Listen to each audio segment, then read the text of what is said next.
ബംഗാളിൽ പാറ്റ സമരം നടന്നു. പാറ്റകൾക്ക് എന്ത് പറ്റിയെന്നറിയാമോ? പാറ്റകളുടെ വീടുകൾ ഇപ്പോൾ ബുൾഡോസറുകൾ ഇടിച്ച് തകർത്തുകൊണ്ടിരിക്കുകയാണ്. സുവേന്ദു അധികാരിയുടെ നാട്ടിൽ കൊൽക്കത്തയിൽ കഴിഞ്ഞ വെള്ളിയാഴ്ച പാറ്റകളുടെ പേരിൽ വലിയ തോതിൽ അക്രമസമരം നടന്നു. അക്രമസമരം എന്ന് പറഞ്ഞാൽ വലിയ അക്രമം. സെൻട്രൽ കൊൽക്കത്തയിലെ ദോറിന ക്രോസിംഗ്, ധർമ്മദള, മൗലാലി തുടങ്ങിയ സ്ഥലങ്ങളിലെല്ലാം ഒരു സംഘം ആളുകൾ തെരുവിലിറങ്ങി വഴിയെ പോയവരെയൊക്കെ അടിച്ചു, മാധ്യമപ്രവർത്തകരെ ഓടിച്ചിട്ടടിച്ചു, ഒരുപാട് പൊതുമുതൽ നശിപ്പിച്ചു. അങ്ങനെ അക്രമാസക്തമായി പോയവർ ദില്ലിയിൽ പോയി ചില ആളുകൾ ബോലോ തക്ബീറൊക്കെ വിളിച്ചാണ് അക്രമവും പ്രകടനവും നടത്തിയത്. പക്ഷേ സുവേന്ദു അധികാരിയുടെ പോലീസ് അവരെ നേരിട്ടു, നല്ല ചുട്ട അടി കൊടുത്തു എന്ന് മാത്രമല്ല, സുവേന്ദു അധികാരി എന്നിട്ട് പറഞ്ഞു ഇത് പതിവാണ്. സുവേന്ദു അധികാരി പറഞ്ഞു പരമ്പരാഗത കലാപ ദിനമാണ് ബംഗാളിൽ വെള്ളിയാഴ്ചകൾ. അതാണ് ആളുകൾ മോസ്കിൽ പോയിട്ട് നിസ്കാരമൊക്കെ കഴിഞ്ഞ് പുറത്തേക്ക് ഇറങ്ങിയിട്ട് പിന്നെ അങ്ങ് വയലൻസാണ്. ആ വയലൻസ് കഴിഞ്ഞ കുറേ കാലമായിട്ടുണ്ടായിരുന്നില്ല. കഴിഞ്ഞ വെള്ളിയാഴ്ച അത് പുനരാരംഭിക്കാൻ ചിലരങ്ങ് തീരുമാനിച്ചു. എന്നിട്ട് അതിന് പാറ്റാ സമരം ഒന്ന് പേരിട്ടു. എന്നിട്ട് പതിപോലെ പള്ളി വിട്ട് മോസ്ക് വിട്ട് പുറത്തിറങ്ങിയിട്ട് കലാപം തുടങ്ങി. അതുകൊണ്ട് ആ പരിപാടി വീണ്ടും തുടങ്ങാനാണ് പദ്ധതിയെങ്കിൽ അതിനാണ് നിങ്ങൾ പദ്ധതി കിട്ടത്. അതുകൊണ്ട് നിങ്ങളുടെ 3 തലമുറ ഓർക്കുന്ന വിധത്തിൽ ഞാനിത് നിങ്ങൾക്ക് കൈകാര്യം ചെയ്യാൻ പോവാണെന്ന് പറഞ്ഞു. രാത്രി കിഡർപോർ, രാജ്ബസാർ, പാർക്ക് സർക്കസ് തുടങ്ങി നൊട്ടോറിയസ് ആയിട്ടുള്ള മേഖലകളിൽ പോലീസ് സകല വീടും അരിച്ചു പൊറുക്കി ആ കലാപത്തിൽ പങ്കെടുത്ത മുഴുവൻ പേരെയും പൊക്കി. എന്നു മാത്രമല്ല, മീദിയ ബ്രിഡ്ജ്, നഡ്, ജാത്പൂർ തുടങ്ങിയ മുസ്ലിം ഭൂരിപക്ഷ പ്രദേശങ്ങളിൽ നിന്നാണ് പാറ്റകളുടെ പേരിൽ സമരം നടത്താൻ, അക്രമം നടത്താൻ ആളുകൾ വന്നത്. 17 പേരെ ഇപ്പോൾ പിടികൂടിയിട്ടുണ്ട്. അതിൽ ഒറ്റ വിദ്യാർത്ഥി പോലുമില്ല. എല്ലാം പരമ്പരാഗത കലാപ ദിനത്തിൽ വെള്ളിയാഴ്ച തെരുവിലിറങ്ങുന്നവരാണ്. അതുകൊണ്ടാണ് സുവേന്ദു ആവർത്തിച്ച് പറഞ്ഞത് ഇവൻ്റെയൊക്കെ 3 തലമുറ ഓർക്കുന്ന തരത്തിൽ ഞാൻ കൈകാര്യം ചെയ്യും. സുവേന്ദു നേരത്തെ പറഞ്ഞിരുന്നു എനിക്ക് വോട്ട് ചെയ്തത് ഹിന്ദുക്കളാണ്, മുസ്ലിങ്ങൾ മുഴുവൻ എന്നെ തോൽപ്പിക്കാൻ നടന്നവരാണ്, അതുകൊണ്ട് ഞാൻ ഹിന്ദുക്കളുടെ കൂടെയാണ് നിൽക്കുന്നത്. സബ്കാത്ത് സാത്ത് സബ്കാത്ത് വികാസ് എന്ന നരേന്ദ്രമോദിയുടെ മുദ്രാവാക്യത്തെ സുവേന്ദു അത്രയ്ക്കങ്ങ് ഏറ്റെടുക്കുന്നില്ല. മുഖ്യമന്ത്രി അങ്ങനെ പറയാൻ പാടില്ലാത്തതാണ് കേട്ടോ. പ്രധാനമന്ത്രി പറഞ്ഞതുപോലെ സബ്കാ സാത്ത് സബ്കാ വികാസ് എന്ന് തന്നെയാണ് പറയേണ്ടത്. പക്ഷേ സുവേന്ദു പറഞ്ഞു എനിക്ക് വോട്ട് ചെയ്യാത്ത, എന്നെ തോൽപ്പിക്കണം, കിട്ടിയാൽ കൊല്ലണം എന്ന് പറഞ്ഞവർക്ക് ഞാൻ പാലും പഴവും പഞ്ചാമൃതവും കൊടുക്കണം. അതുകൊണ്ട് വെള്ളിയാഴ്ചകൾ ബംഗാളിൽ കലാപം ഉണ്ടാക്കാൻ ശ്രമിക്കുന്ന ആളുകൾ ആരാണെന്നൂടെ പറഞ്ഞു.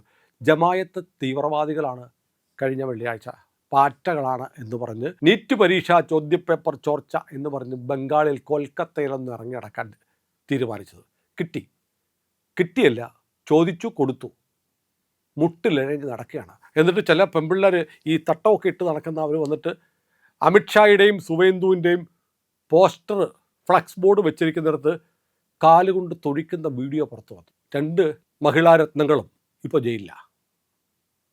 ജയിലിലാണ്. നമ്മുടെ ഇവിടെയോ വീരവനിതകളായി ആഘോഷിക്കപ്പെടും. പക്ഷേ അവിടെ പോലീസ് ചാർജ് ചെയ്തു, കോടതിയിൽ ഹാജരാക്കി, കലാപാഹ്വാനത്തിന് കേസെടുത്തു, റിമാൻഡ് ചെയ്തു. എല്ലാം ഉടനടിയാണ്. പിന്നത്തേക്ക് മാറ്റിവെക്കുന്ന പരിപാടി സുവേന്ദു അധികാരിക്കില്ല.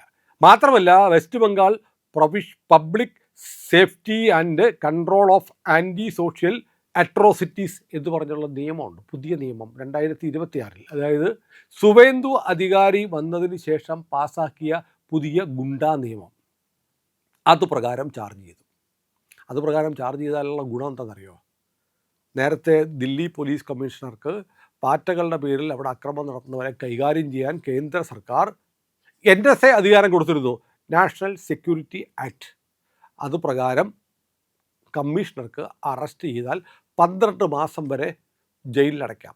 അതിന് തത്തുല്യമായ നിയമമാണ് ബംഗാളിൽ സുവേന്ദു സർക്കാർ പാസ്സാക്കിയിരിക്കുന്നത്. ആ ഗുണ്ട ആക്ട് പ്രകാരം ഇവർക്കെതിരെ കേസെടുത്തു, 7 FIR ഇട്ടിട്ടുണ്ട്. കണ്ടാൽ അറിയാവുന്ന 300 പേർ പ്രതികളാണ്. 300 പേരെ പൊക്കിക്കഴിഞ്ഞാൽ ഈ ഗുണ്ടാ നിയമപ്രകാരം 12 മാസം വിചാരണയില്ലാതെ ജയിലിൽ കിടക്കും. അപ്പോഴേക്ക് ഒന്ന് പരുവപ്പെട്ട് വരും.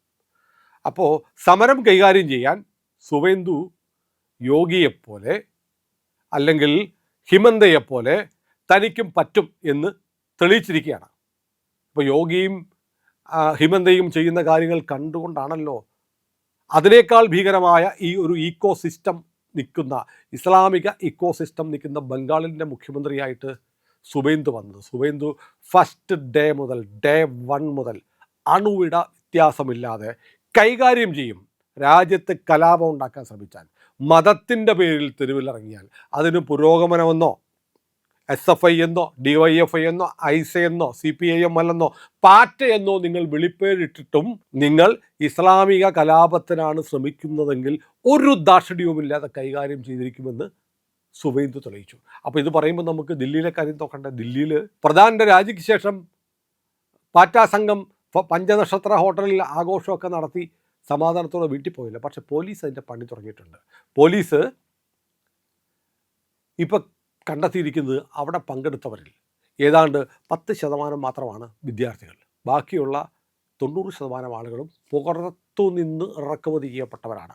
ജാതി മത സംഘടനകളുടെ രാഷ്ട്രീയ പാർട്ടികൾ, നമ്മൾ പറഞ്ഞില്ലേ മലയാളി നമ്മുടെ ഷാജി പാപ്പാൻ വരെ ആളെ ഇറക്കി കൊടുത്തു, ദുബായിൽ നിന്ന് ജീവനക്കാരെ വരെ പറഞ്ഞു വിട്ടു, പോയി സമരം ചെയ്തിട്ട് പാടാകുന്നത് എന്ത് പറഞ്ഞ പോലെ പുറത്തുനിന്ന് വന്നവരാണ്.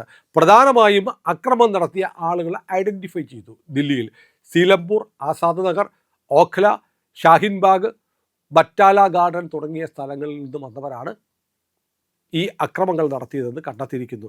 ഫേസ് റിക്കഗ്നീഷൻ ആപ്പ് ഉപയോഗിച്ചിട്ടാണ് ആളുകളെ കണ്ടെത്തിയിരിക്കുന്നത്.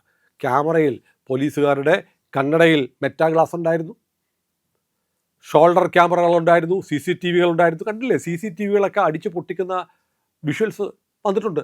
കാരണം പിടിക്കപ്പെടുമെന്ന് അറിയായിരുന്നു. പക്ഷേ കിട്ടിയത് വെച്ച് പോലീസ് വ്യാപകമായി തെരഞ്ഞ ആളുകളെ ഐഡൻറ്റിഫൈ ചെയ്തിട്ടുണ്ട്. ഇതുവരെ 215 പേരെ ഐഡൻറ്റിഫൈ ചെയ്തിരിക്കുന്നു. അതിൽ 100-ലേറെ മലയാളികളുമുണ്ട് എന്നാണ് വിവരം. ഇത് നമ്മൾ നേരത്തെ പറഞ്ഞിരുന്നു. ഏതായാലും അറസ്റ്റ് നടക്കും. കാരണം ഇത്തരം തുടർ നടപടികൾ എടുക്കാൻ 3 മാസത്തെ സമയമാണ് കരാർ, സമരം പിൻവലിക്കുന്നതുമായിട്ടുള്ള വ്യവസ്ഥ.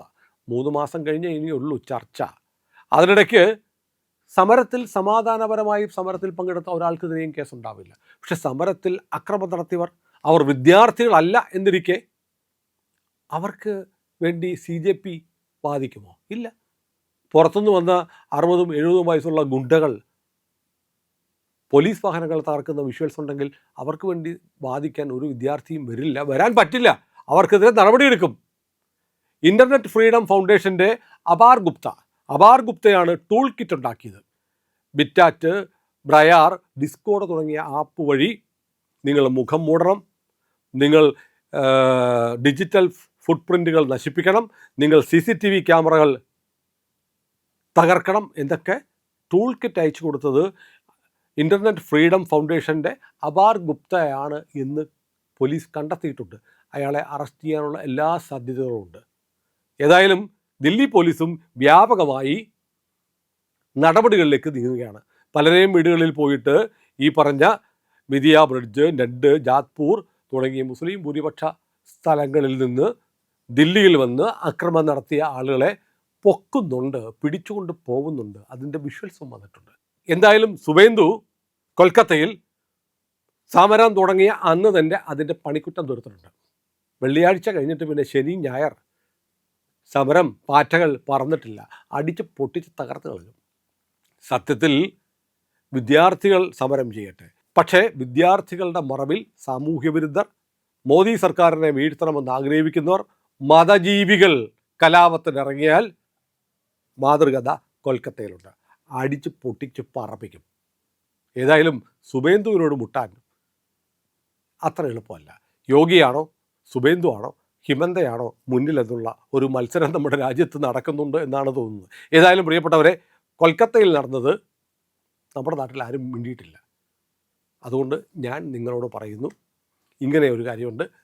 തൽക്കാലം ഇത് കേട്ട് ആശ്വസിക്കാം. ഇന്ത്യ ലൈവ് ഇതുവരെ സബ്സ്ക്രൈബ് ചെയ്തിട്ടില്ലെങ്കിൽ ഉറപ്പായിട്ടും ചെയ്യണേ.